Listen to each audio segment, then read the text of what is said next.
welcome to another episode of The Grow Show with Dr. Glenn. Welcome to another exciting episode of The Grow Show with Keshelle and Dr. Glenn. I heard a doctor. Yeah, I don't know.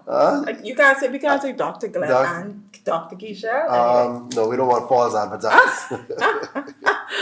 Awesome.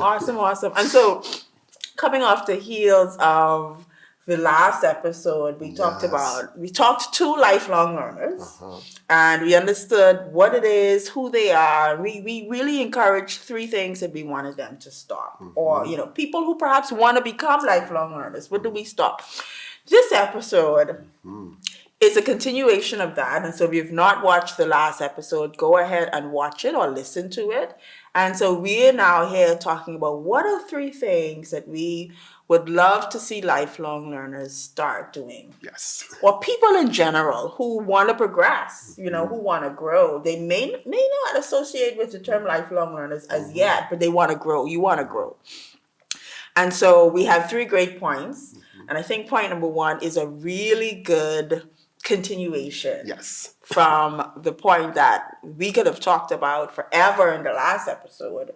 And so this point is that we want you to start understanding that learning comes in a variety of forms, right? It's not just the degree. What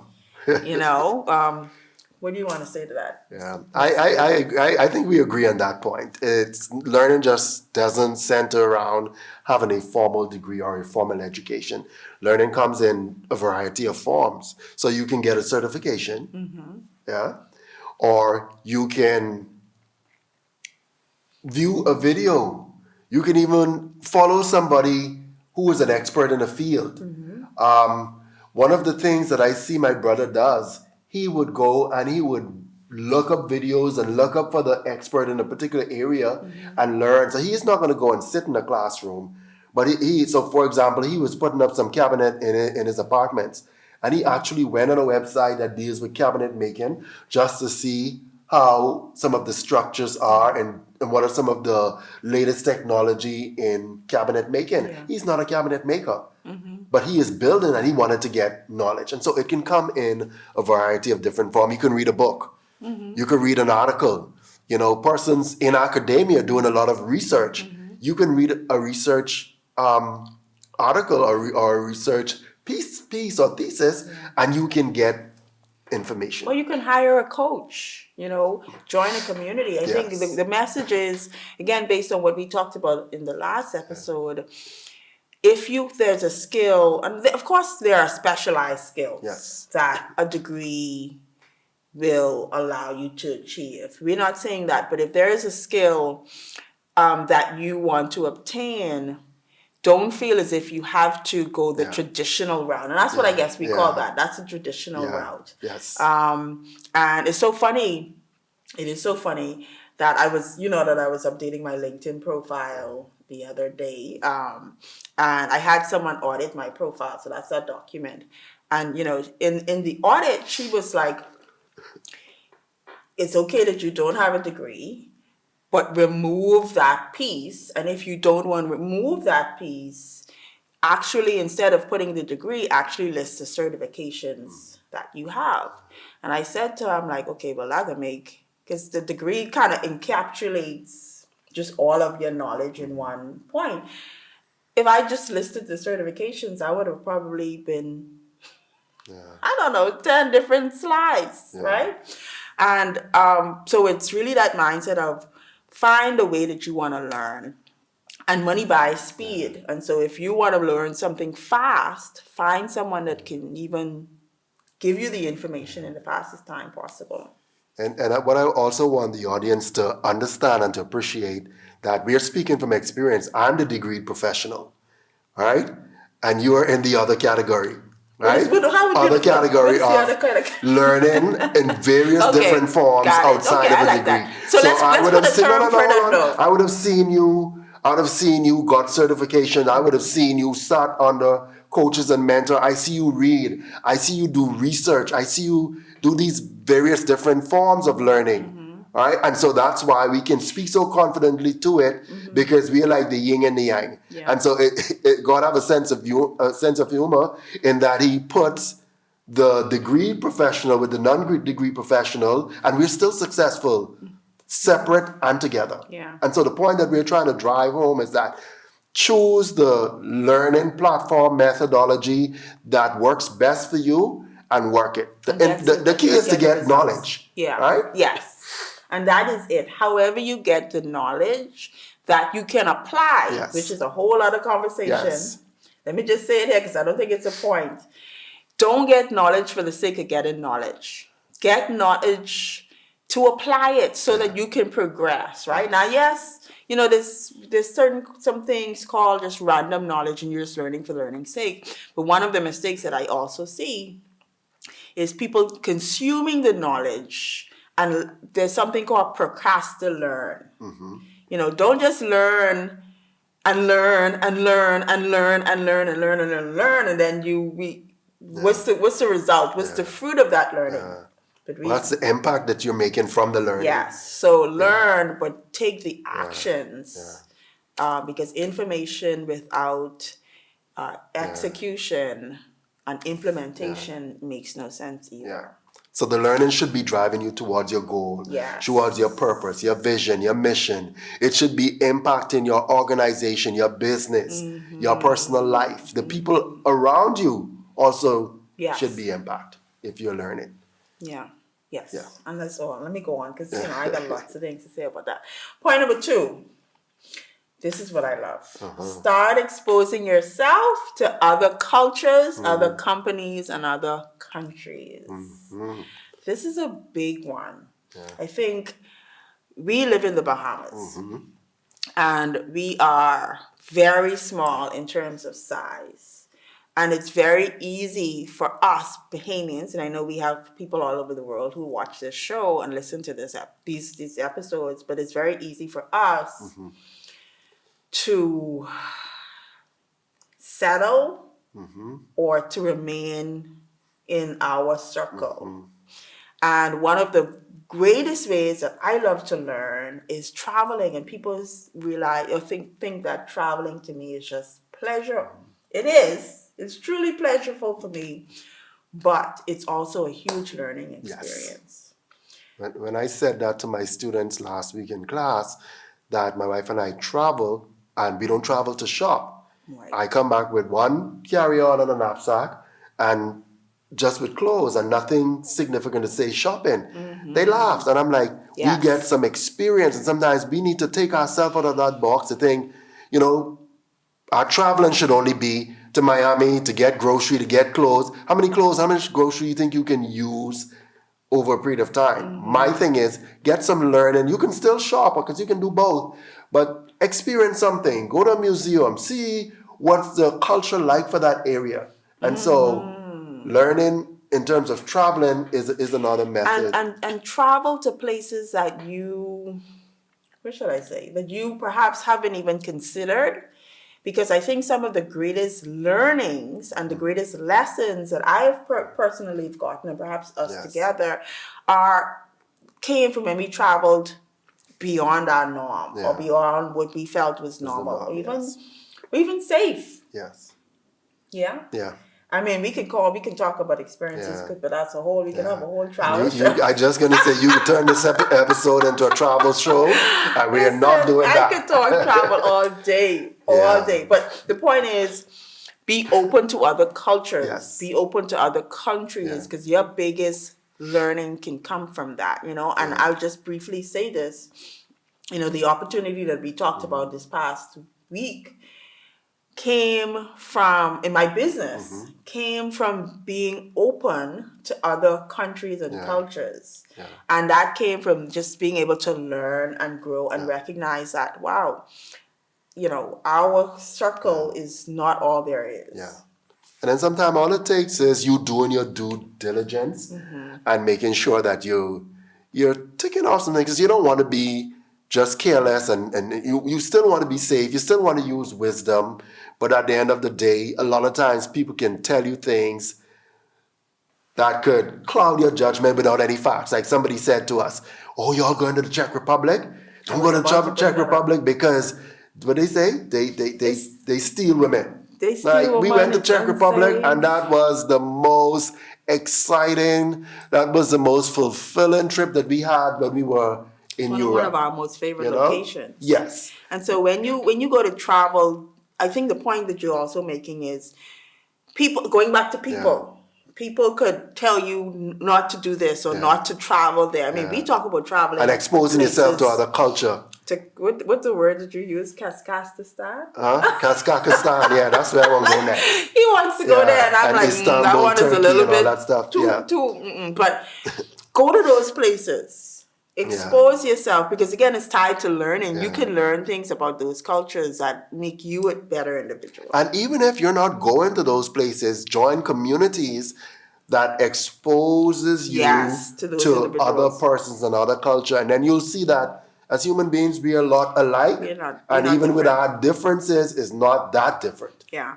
You know, because in my doctoral cohort, we had Africans, we had people from Australia, and when we sat down to discuss human resource and human development, we found out that people across the globe. You still had those persons who decide they want to slack off on work. You still have people who come to work late. So you learn some things from the culture, and you also learn that we are similar in some ways. So we don't want to block people out because of the things that we hear, even from the media. Do some research, do some due diligence, and expose yourself to other cultures, other countries, and other learning experience. Yeah, and don't be afraid. Yeah. Don't be afraid. Don't let fear stop you. Fear could paralyze you. Yes. All right. I'm quiet because I'm very guarded, because I can continue on in this conversation and we can go to the next point. So point number 3. Again, what are we to start doing? So start considering lifelong learning as an investment in your future and not an expense. Yes, right? So, when we talked about this point, we see an investment or learning as expenses. So some people will, right? I think I have worked with so many people, and I've personally experienced this, where they come to me for a workshop, or they come to me for a course, or they come to me for coaching, and they ask, what's the cost? And I say $297. You would say, no, let's be real. You know me, I like to be real. You would say $297, and somebody would Okay. You would say $297, and somebody would say, oh, well, I can't do the coaching, I can't do that because I don't have that to invest. Or you would say the same thing to an international client, $997. And that international client would think nothing. And so sometimes we as a people, we limit our learning because of that inability to invest in our learning and our development. What do we value as the price for learning? And that $297, they still can pay for a plane ticket to some place. I really want to get in. Or to clothes. Or to shopping. I don't even want to get for a rug in the house. Listen, I don't even want to get in what people are going to do with their money, right? Let's talk about the bigger picture. In order for you to charge that $297 or that $997, you would have spent $15,000 to get that knowledge. Oh, absolutely. You see, that's more important to me. You would have spent so much to create that product. Not only the money, but the time, which also is valuable. Yes. To learn. And to create that product, and not only to learn, to also put and package that information to now make it make sense for somebody else, for them to learn. And somebody will think it hard to pay for it. Yeah. Not knowing that the amount of money that you invest in order for you to be able to offer that product. And so it's this mindset of we have to look at learning and growth, our growth, as an investment. Yes. And yes, there's different levels of investments. Yes. To some persons, $200-300 is steep. To other people, like, that's a drop in the bucket. Like, what? That's all you're charging me. And steep is relevant. Steep is relative. Yeah, you can't say $300 is steep, because if it's a sacrifice, $15,000 was steep when you did it. You see what I'm saying? $65,000 was steep. I didn't have $65,000 sitting on my bank account to do this doctorate degree. Yes. I had to do that over time. ASU, savings, all the things that I needed to do to get it. So it's a mindset thing. Rachel, and so I want you to get that point across that yes, once you have the mindset and you view it as important enough for your development, absolutely, then you're going to spend the money on it. And Rachel Rogers, I'll give her a shout out. She Hey, says, Rachel Rogers. she says, affordability is a construct. Yeah. Meaning that's in your head. Yes. Because anything that we want, we say that we can't afford it. Can't afford it is a construct. That's what you believe. And then Myron Golden goes in to say, anything that you want, you're going to do your best or find out whether to be sacrifice, sell something in business to get what you want. Yeah. And so we use this term as to, I can't afford it. Yeah. Is it a priority? Is it a priority? Yeah. Do you want it bad enough to look? Because you know me, like if I got, you know how I go. Mm-hmm. If there's something that I want, whatever the amount is, $300 or $3,000 or $30,000. The last thing I'm going to say is I can't afford it now. You can say that, and I can go through one ear and come out the next. I am going to say, how can I afford it? Yeah. All right, I need $3,000. That is 3 clients at $1,000, or that's 1 client at $3,000. I'm going to literally do the math, and I'm going to, okay, what do I have? What assets do I have? What information do I have? What knowledge do I have that I can present? And me, I will say I cannot afford it, but I'm going to look for something that I can afford until I can get to what I can't afford. Mm-hmm. You see the difference? So if that, let's say that training is $15,000 and I say, you know what, I cannot afford $15,000, but this thing is important to me. What is the first step that I can take towards that I can afford? What if you know first step? What if that's the step? But I'll look into another option that will at least give me a start. Give you a start. Yes. As opposed to just ruling myself out of the game. I like that. And there are people who will rule themselves out of the game. Yes. My thing is, okay, it's $15,000. One, can I make a deposit? Yeah. Because I can make a deposit, and by the time it's the next deposit is required, I'm going to have the next deposit, the next payment. And it's not to say that if you have legitimate bills that you need to pay. So let's say you have to pay your rent. Mm-hmm. I'm not suggesting that you not pay your rent and then take this $300 cost, because you literally cannot afford it. Absolutely. But like you're saying, how can I afford it may be the better question. Mm-hmm. Can we work out a payment plan? Mm-hmm. Yeah. Other than just saying, dismissing the learning, the knowledge, the growth opportunity or potential just because you cannot afford it all up front. And again, once. I think the message here is that this is an investment. Yeah, not an expense. An expense. Yes. And so if I invest $15,000, and again, there was a time when investing $15,000 blew my mind. Yeah. Like that was unheard of until it happened, until I did it. But if I invest $15,000 or $300, whatever feels hard for you right now, don't look at it as look at it as, if I invest that, what is my return? Yes. What are the results? What are the impact? Am I going to see a 2x, 3x, 4x return on that investment? Am I going to meet someone? Because sometimes the return is not always financial at the beginning. Am I going to meet someone that opens other doors? I remember going to Sharon Lecter's event. That was 2050, and that $3,000 that I paid, that was the conference fee. That was not flight and hotel and all of that stuff. But the $3,000 at that time was a stretch. It was more than a stretch for me going there. And I smile, man. I can leave that one because he can say I throw you under the bus. Why you smile? All right, so you pay for that course. You couldn't afford food. You couldn't afford transportation. That's why I tell you it was more than you just was able to just go there. And I'm like, that's the truth. That's coming up in my book. My book is coming up. But no, I literally couldn't afford to be there. If we being real, I could not afford to be there. I couldn't afford, you're right, food, transportation, hotel. It was literally by the dollar. But the return that I got on that investment, from business opportunities to relationships. And those relationships alone, we talk about the return doesn't have to always be financial.